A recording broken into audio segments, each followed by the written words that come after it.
Hello explorers, greetings from Napoli, the tastiest city in the world. We are so excited to be in this incredible city and take you along. Our time here is limited, unfortunately, so we made ourselves a list of all the things we don't want to miss. Our goal today is to tackle every single item from this list. Will we make it? First things first, we need to try a Napolitan breakfast. We came to Scaturchio, one of the establishment pastries in Napoli. Honestly, the amount and variety of food in Naples is overwhelming. We didn't know what to choose because we wanted to try everything. Just look how perfect these pastries look. What would you have chosen?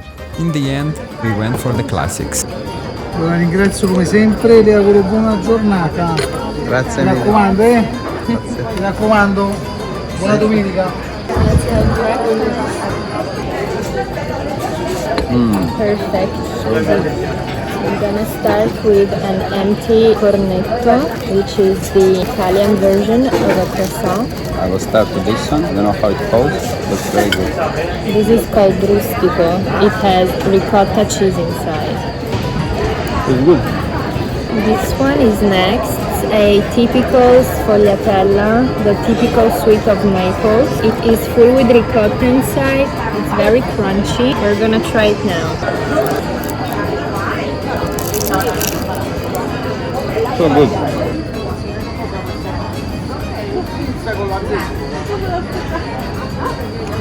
Strong? It's good. You feel the wrong. Sweet. It's a good one. Breakfast was amazing. We are now ready to explore the city. We are in Piazza del Gesù Nuovo. Lots of churches around us. The city is getting very busy, so we should move on. Yes, we have a big day ahead. From Piazza del Gesù Nuovo, we headed towards Via Toledo, one of the busiest roads in Naples. There are food stands everywhere you look. Pastries, pizza, fried buns called graffe. With a heavy heart, we didn't try any, because we had to build ourselves an appetite for an incredible lunch. Stay tuned. The street is buzzing with life and activities, and a variety of shopping options. Via Toledo, you can shop in traditional shops, or you can shop Napolitan style, right on the street. Even though Via Toledo is a very diverse street, what amazes us are the side streets. Very narrow streets with different shops and local vendors on sides and different pizzerias and bars. You definitely have to check them out. Next stop is Galleria Umberto I, a magnificent shopping gallery. It was built in the 1890s as a part of a rehabilitation project of an area that was home to a decaying narrow streets. The visual center of this architecture masterpiece is the dome that brings a lot of natural light. The floors are embellished with mosaics that represent the zodiac signs. What a venue to do a bit of shopping! It reminds me of another similar Italy gallery. Can you guess in what city? This place is breathtaking. It's a wonderful venue to do some shopping. It's a pity that most of the shops are closed. I don't know why. Right outside the gallery is the Naples Central Square, called the Plebiscite Square. We arrived in Piazza del Plebiscito and there's a marathon happening here. People are now getting to the finish line and everyone is cheering them up. Here you can admire the Church of San Francesco di Paolo, a beautiful example of neoclassical architecture. We felt like the main feature of this church was the twin colonnade, which extends way beyond the church and seems to be a meeting point for local youth. We walked inside the portico and we were sad to see that most of the pillars are vandalized. Other than that, the place is spectacular.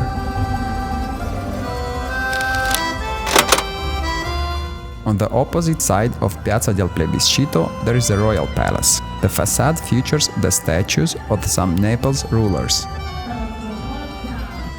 Although Naples was never the capital of Italy, it has been the capital of the Kingdom of Naples. The palace has a nice garden where you can rest and soak in all the beauty. We took a break in the garden of a royal palace. Our next stop is this magnificent castle. I myself am a big fan of medieval castles. Let's go have a closer look at Castel Nuovo, which was the royal residency back in the medieval times. It now serves as a museum and a library. To visit, you need to book your time slot online, which we didn't. Naples certainly has some amazing places for sightseeing. If you've been following us before, you already know that we like to explore the local food as well. What can be better than a local pizza?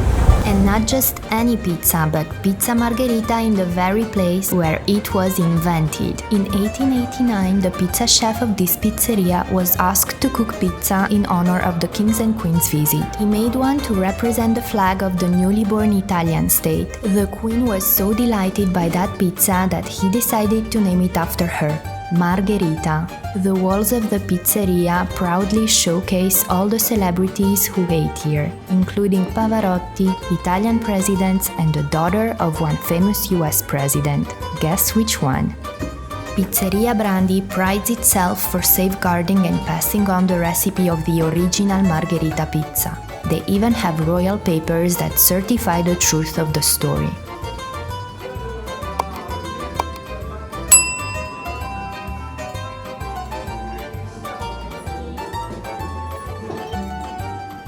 We don't know if this is the best pizza in Naples, and there is probably no right answer, but it certainly felt special eating here and delicious.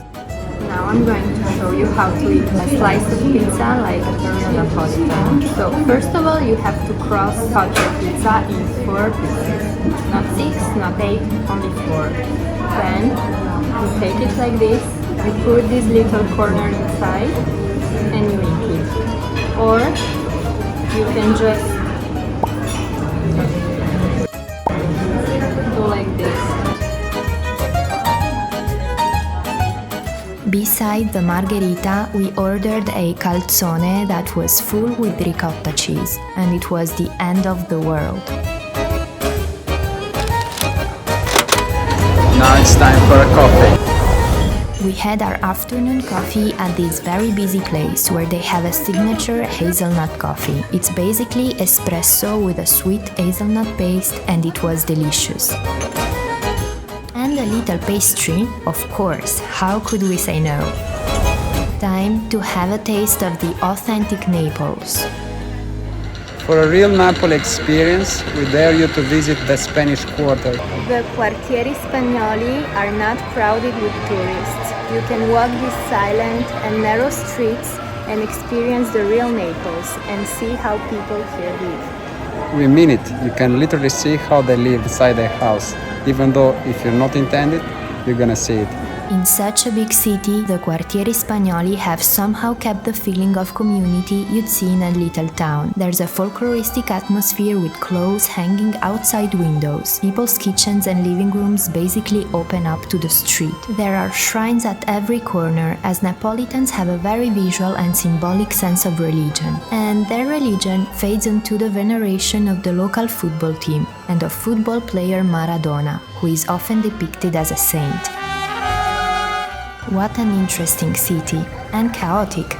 Traffic regulations are mere opinions here, and oh my, do they like to honk the horn. But let's face it, this is part of the charm.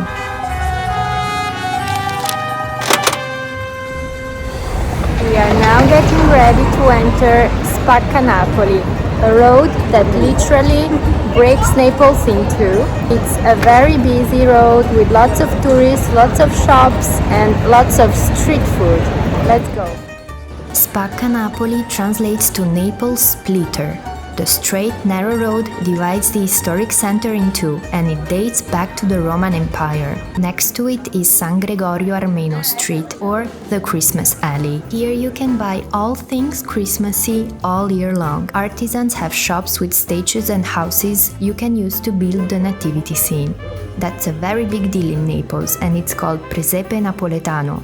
We like to collect Christmas decorations as souvenirs, so we couldn't skip this place. We didn't go for the classic ball, but for a red chili pepper, which is a symbol of good luck for Napolitans.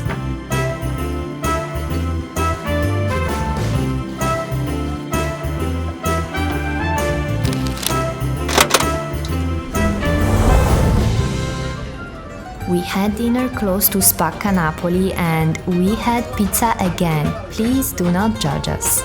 We went for fried pizza this time, which looks like a stuffed calzone and is deep fried in oil. What can I say? In Naples you could eat pizza all day and you still wouldn't have had enough. The ricotta again was mamma mia.